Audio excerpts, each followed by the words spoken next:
Hello everyone, it's Vivi and welcome back. So, where does the Spyro the Dragon series stand? Ever since the hint or tease at Spyro 4 within the art book of Crash for It's About Time, well, I believe that many have been anticipating news on a potential sequel. Seeing as how Crash 4 It's About Time takes place after Warped, many fans thought the same would happen to Spyro, in this case, Spyro 4 being a direct sequel to Year of the Dragon. Look, not saying we shouldn't expect anything, but the chances of Spyro 4 happening anytime soon is really just a complete mystery for now. With a surge of Crash Bandicoot content, Insane Trilogy, Crash Team Racing Nitro Fueled, Crash 4, Crash on the Run, naturally fans of Spyro, knowing exactly well that Activision currently owns Spyro, they wonder, when is it going to be his turn? Spyro Reignited released back in 2018 and later down the line launched on PC and Switch. And that was it for Spyro in terms of major game releases. From 2018 to now,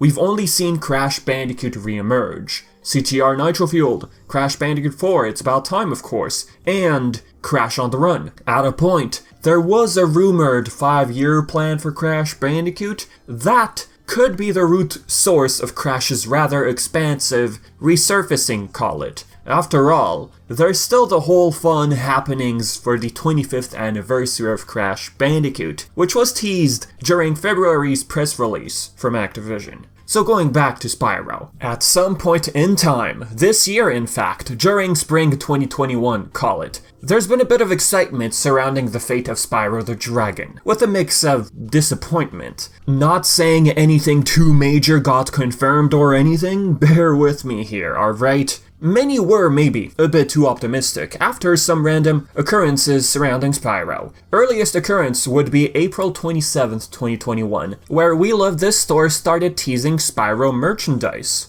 First and foremost, why would WeLovethis store even tease at Spyro merch? Logic would state it's all for business. This store does sell officially licensed merchandise at the end of the day, don't forget. Or were they trying to low-key tease at something else? I simply believe it's the former. I bring up the second question because sometimes some tend to twist things around and just end up disappointing themselves. Any random Spyro occurrence might give rise to suspicion because it's happened before. There's a root source for this cause. The whole Falcon McBob thing in the past. Sean Layden's subtle color swap on Twitter. All those things were before the reveal of Spyro Reignited. Either purely coincidental, at least looking at the color swap of Sean Layden, or it was intentional. So naturally, I'm not too surprised when too much excitement happens when pretty much anything Spyro surfaces. So what ended up happening? WeLovethis store launched Spyro-themed clothing,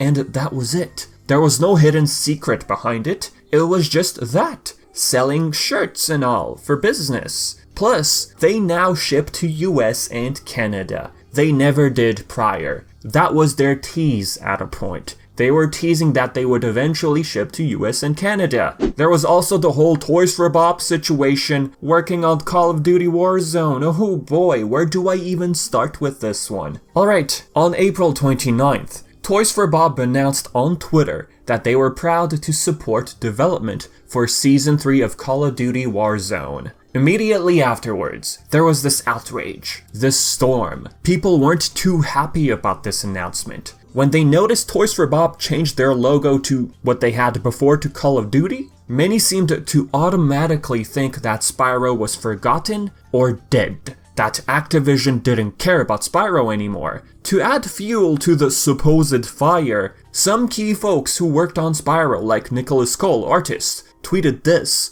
"It's the end of an era, but I wish my former co-workers still with Toys for Bob all the best with what's ahead." He also added that everyone he had interfaced with were let go. That almost made it sound like people got laid off at Toys for Bob. People thinking that Activision had laid off workers. That's not what happened. at least according to Activision's own words. Activision clarified, there has not been a reduction in personnel recently at the studio. The development team is operating fully and has a number of full-time job openings at this time. The studio is excited to continue supporting Crash Bandicoot 4 It's About Time, and more recently, provide additional development support to Call of Duty Warzone. Another interesting one, Activision spokesperson on Gamesradar. Toys for Bob remains the lead developer on Crash Bandicoot 4 It's About Time and is dedicated to delivering engaging gameplay experiences for fans now and in the future. You might ask, what is there to develop for Crash 4? Heck, I ask myself the same question. What this was for, maybe Activision was trying to minimize fan outrage, or Activision was simply trying to make a point. Behind the curtain, Nicholas Cole, for example, was under a contract. He was never hired permanently at Toys for Bob. His contract expired and Activision didn't have anything for him anymore. So Nicholas Cole simply left Toys for Bob.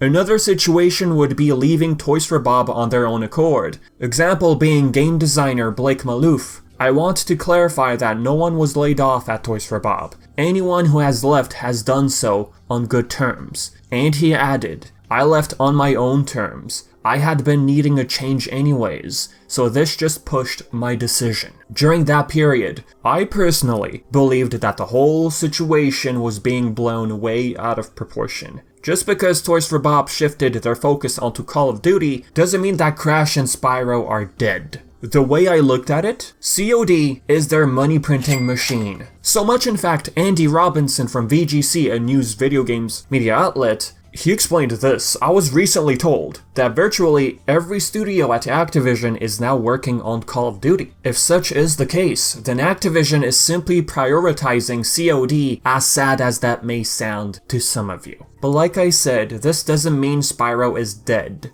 because we honestly just don't know. Remember, Beanox at a certain point not only was working on Crash Team Racing Nitro Fueled Grand Prix, but they were also helping on Modern Warfare. In 2020, they brought us COD Modern Warfare 2 Campaign Remastered. They helped with Cold War, and also helped with Crash 4 within the same year. At the start of May 3rd more precisely, Spyro was data mined within Crash on the Run. He's got that iconic pose from Reignited, and we also got Dark Spyro. What this turned out to be in the end, well, it was Season 3 of Crash on the Run, Battle of the Dragons. It started on June 10th and is still going until July 12th. Seasons, by the way, are limited time events themed around characters in particular. The lore surrounding this season? Well, last season when female Entropy was defeated, she left a portal open, one that led to the Dragon Realms. The idea of Dark Spyro, by the way, comes from Legend of Spyro the Eternal Knight, and we got nasty. They both tried invading Crash's world. Our Spyro chased them to Crash's world, the portal breaks, Crash and Coco help Spyro return to his world.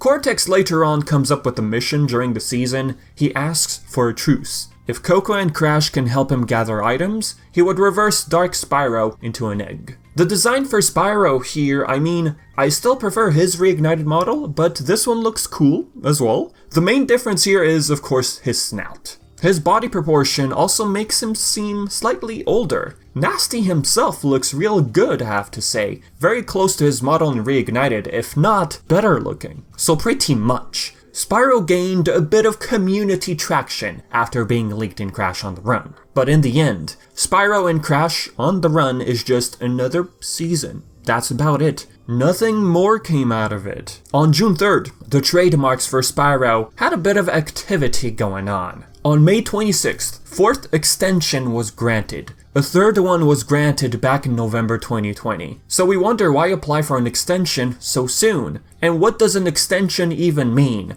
The short and friendly version, it just means Activision is still planning to use the Spyro IP in some shape or form. From what we can gather, we got Spyro in Crash on the Run, of course, and WeLovethis store merchandise. However, an extension shouldn't be confused with a trademark renewal. What extension means in this case, from what I can gather from Jump Button's breakdown, Activision is yet to file a statement of use. Why so soon after the 3rd extension? Well, if I'm not mistaken, they legally have 6 months' time to file it. that could explain their 4th extension. I take it they just didn't meet the deadline and decided to reapply for another extension. At the end of the day, all this trademark scenario, it could mean literally anything. Soon after, we got Spyro Community Day on Twitter. Many fans on Twitter shared fan art, videos, anything Spyro really. This was a fan-driven event. This wasn't an official thing by Activision or Toys for Bob.